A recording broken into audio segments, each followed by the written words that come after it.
Avanzamos con un nuevo capítulo.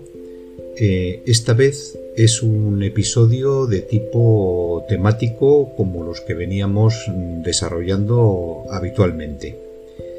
Y en este caso vamos a hablar de las configuraciones, vamos a decir, típicas en los entornos habituales.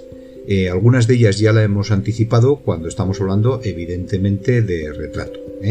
Cómo configuraríamos la exposición, de qué puntos más o menos partiríamos. Podremos empezar a hablar de la configuración que ya hemos detallado más de una vez, hablando de estudio, y luego pasar a las tomas en exteriores, desglosando un poquito si vamos a utilizar flash o no vamos a utilizar flash. Bien, si empezamos por el estudio, que no es más que repasar conceptos que ya hemos utilizado de forma rápida y ya hemos comentado, dentro del capítulo dedicado, el capítulo 2 dedicado a la primera sesión de estudio, hablábamos que nuestro propósito inicial era conseguir una foto negra, y que para eso podíamos partir de unos valores de aproximadamente un f medio, hablábamos de f8, como punto dulce del objetivo y como nos diera una cierta profundidad de campo para que nos saliera todo el sujeto bien enfocado. Hablábamos de una velocidad de un 125 que nos permitiera acercarnos pero no pasarnos de la velocidad de sincronización de flash de la cámara, y hablábamos de un ISO 100 como punto de partida prácticamente estático para todo lo que vamos a hablar, puesto que es el ISO al cual la cámara trabaja con la mayor calidad.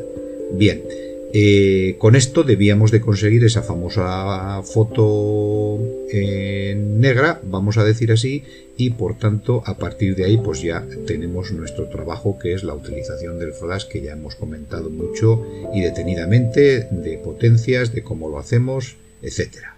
Bien, antes de continuar vamos a tener bien claro que conocemos y que estamos muy bien al corriente de todo lo que tiene que ver con los valores muy bien entendidos del triángulo de la exposición, ISO, diafragma y velocidad de obturación, por supuesto.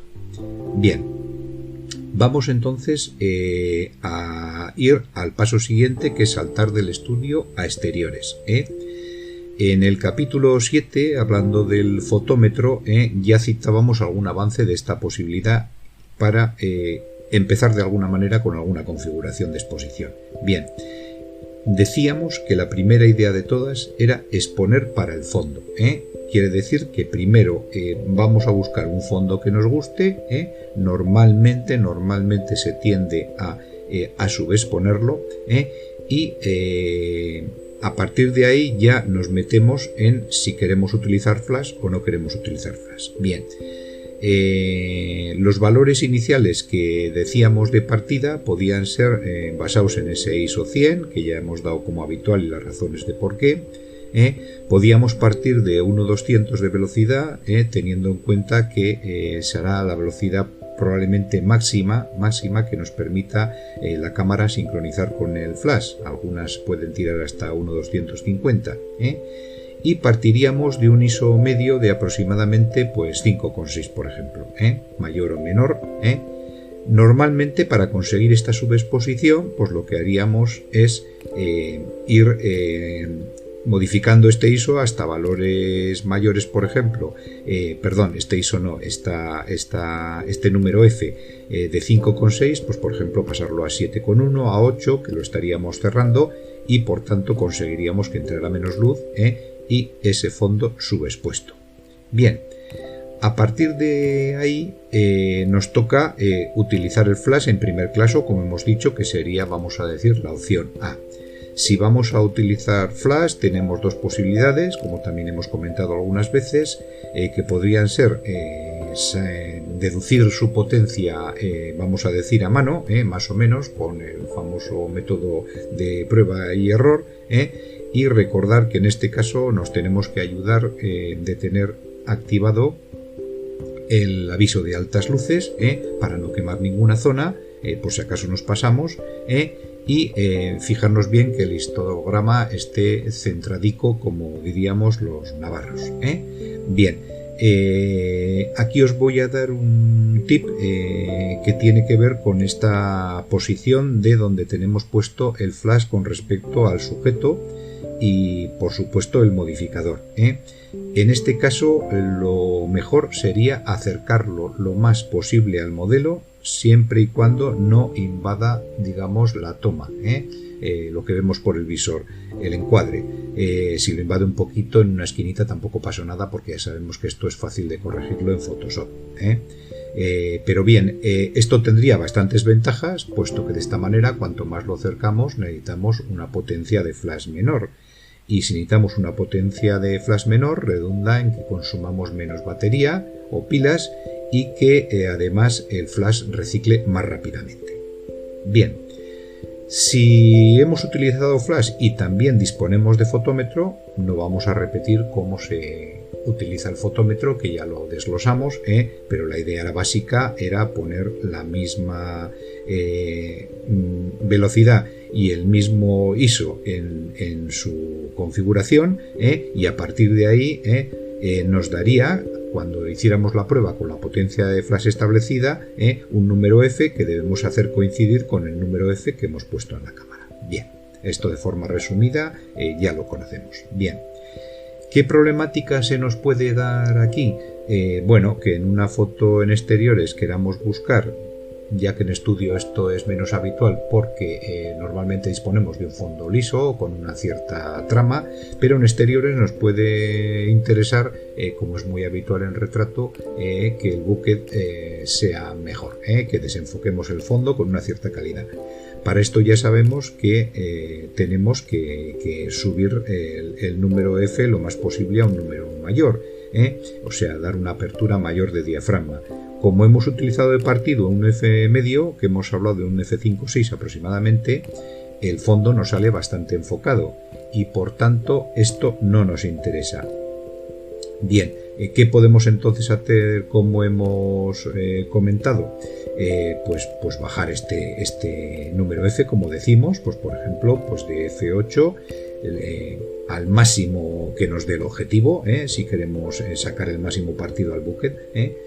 Si por ejemplo el objetivo es un 2.8, pues bajamos, por ejemplo, si habíamos puesto un F medio de F8 y lo bajamos a F2.8, habríamos bajado 3 pasos, F8, F5.6, F4, F2.8. Bien, entonces, ¿qué alternativa tenemos? Evidentemente tendremos que compensar. ¿Cómo compensamos la exposición global?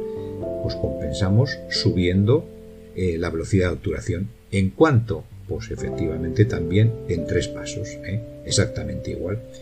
Si subimos la velocidad en 3 pasos y habíamos iniciado con 1.200, vamos a 1.400, 1.800, 1.1600 sería la velocidad escogida, que es 3 pasos mayor que el 1.200 inicial, para que la exposición quedara compensada después de haber modificado 3 pasos el diafragma. Bien, ¿aquí qué problemática se nos suscita?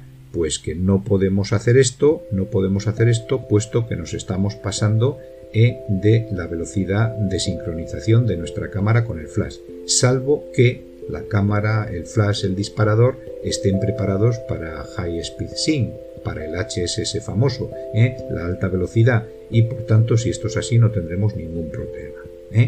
Recordar que en cualquier caso, para nada tenemos que tocar la potencia que habíamos adjudicado al flash, puesto que nosotros hemos compensado con los otros valores la exposición correspondiente. Muy bien, vamos a saltar ahora al otro caso. Estamos en exteriores, pero estamos trabajando con luz natural. Ya no vamos a utilizar flash. Bien, ¿de qué valores podemos partir? Si estamos a plena luz de día, por ejemplo a mediodía, partiríamos de esa misma base inicial que hemos hablado, de ISO 100. Si partimos de 1.200 como velocidad, por el tema de intentar que la foto evidentemente no nos salga trepidada, que podría ser un buen punto de partida, y partimos de un F lo menor posible, puesto que hemos comentado que nos interesa acceder a este bokeh lo más bonito posible, desenfocando el fondo. La foto con estos valores evidentemente le estamos dando con una ISO lo más baja posible de 100 y un F lo más abierto posible a F2.8 o 1.4 o 1 incluso, si no dispone nuestra cámara, la foto nos va a salir evidentemente sobreexpuesta. Sobreexpuesta. Bien, pues ahí no nos quedaría más remedio que a acceder a subir la velocidad.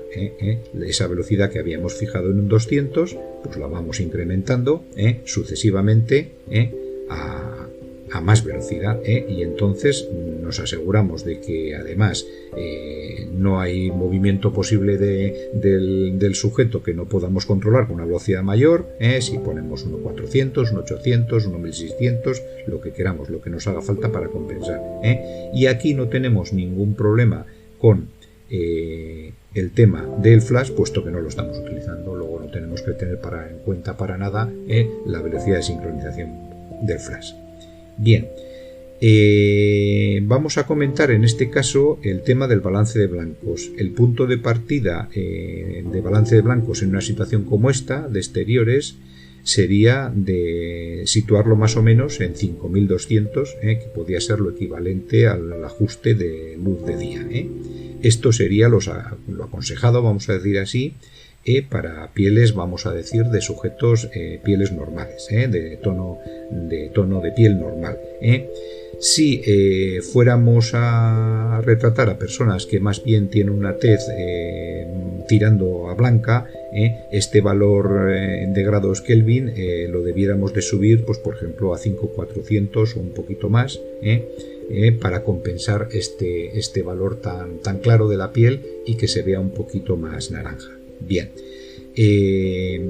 si os dais cuenta, hasta ahora en todo lo que llevamos hablado hemos evitado tocar el ISO, para mantener ese valor mínimo de 100 que nos permite una, digamos, calidad superior en cualquier caso del sensor en la captura, y por tanto no tener ruido de ningún tipo en la imagen, aunque ya sabemos que con las cámaras modernas podemos arriesgar mucho hacia arriba con el ISO y prácticamente no vamos a notar el ruido. Y además, en ultimísimo caso, tenemos un montón de programas, como hemos comentado otras veces, que nos pueden eliminar este ruido de forma fantástica, como el de DxO. Bien, si tenemos que tocar el ISO porque nos hace falta, como última instancia,